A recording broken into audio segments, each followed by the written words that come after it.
You know, I worry about my kids. Safe bang hayaan silang maglaro ng walang bantay? I know exactly what you mean, Jackie. Ganun talaga pag anak na natin ang pinag-uusapan. Mag-aalala ka talaga. Kaya dapat laging mag-ingat.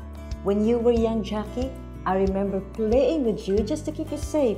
It's perfectly normal to worry because a lot of accidents can happen to kids while playing. But play is essential to the cognitive, physical, social, and emotional development of children.